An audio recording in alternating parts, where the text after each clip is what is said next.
A major political fault line shifted in Venezuela Saturday morning as the United States arrested Venezuelan dictator Nicolas Maduro after a quarter century of socialist tyranny. That's a good thing. Canada did not recognize Maduro as the legitimate president of Venezuela. And with him out, we hope Venezuelans will finally be able to enjoy freedom and democracy.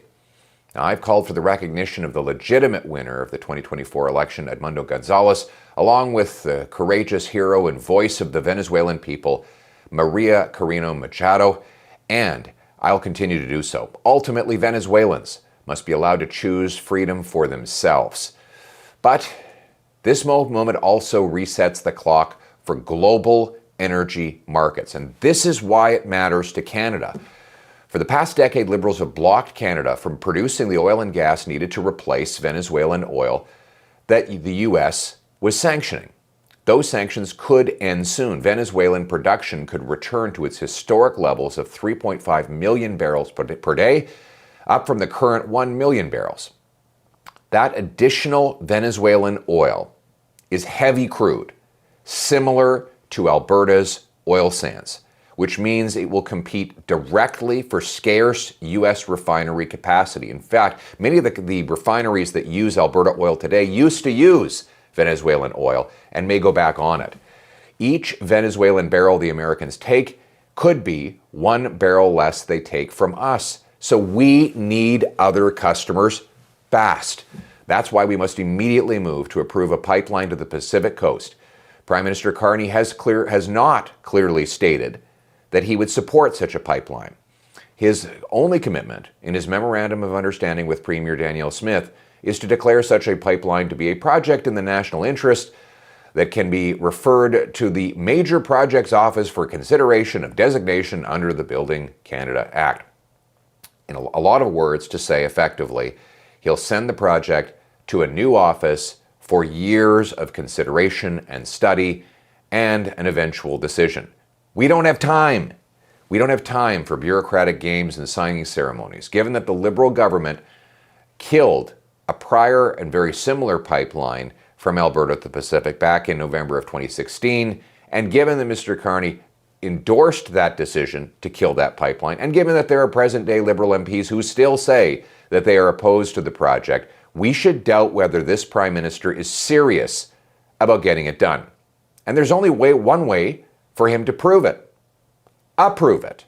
That's why the official opposition is calling on the Government of Canada to approve a new pipeline to the Pacific within 60 days of receiving Alberta's forthcoming proposal. Carney will then have had over a year as Prime Minister, having been elected on the promise of building at speeds not seen in generations. He only needs to do one thing to make this pipeline happen. Get out of the way. Now, that might seem simplistic, but it is actually that simple, and here's why. There are hundreds of billions of private dollars looking to invest in wildly profitable projects like this one, so we can get the private funding to build it. 6.5% of Canada's energy and trades workers are unemployed and available to get working. So we have the labor force, and we have the resources right under our feet. The only thing missing? A permit, a federal permit. The courts have already ruled that premiers cannot block interprovincial pipelines and that First Nations do not have a veto, only the right to be consulted. Therefore, there is only one level of government with the constitutional authority to approve or reject the project, the federal government, and only one person with the legal authority to decide for that government under Bill C-5, and that is the Prime Minister himself. Only Mark Carney stands in the way. It's time for him to get out of the way. Getting out of the way is all the federal government needs to do to relaunch our entire resource sector and secure our economic sovereignty. Liberal anti-development laws and regulations are all still in place. High taxes on investment and energy, still there. We have among the slowest permitting in the entire world. These are all federal blockages.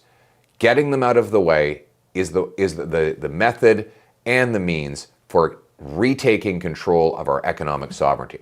I'm not here just to point fingers. I have a plan to make Canada stronger, self-reliant, and sovereign.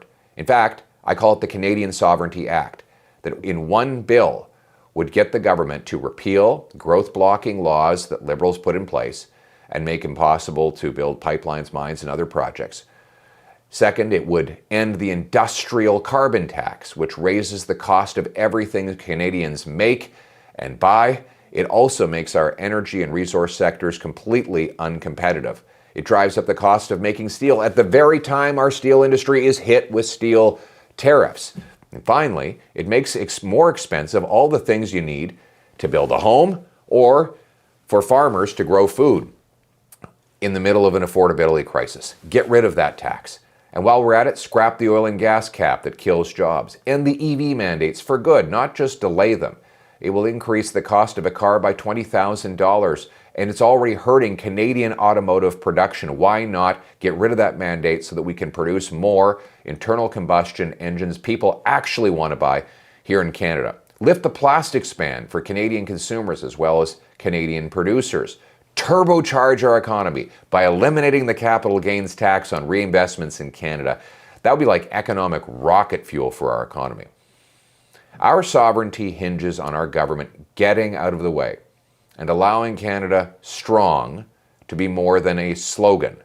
We don't have time for more meaningless Liberal signing ceremonies and photo ops. We can't wait for more of Carney's too clever by half compromises, protracted negotiations, sneaky one-time exemptions for a favored few companies and cronies. We can't afford Liberal failed cabinet ministers picking and choosing projects for political reasons while capital waits on the sidelines until it gives up and goes elsewhere. It's shameful that an energy-producing province like Alberta, which should be the engine of national economic growth, had to negotiate a conditional promise and a non-binding MOU that Liberal MPs won't even endorse. I have a real plan to unblock our economy, secure our sovereignty, boost our dollar to lower the cost of living. Conservatives stand ready to work with any party to stop stopping and start starting. Because after all, the race is on. Please like, comment, share, and subscribe to my channel.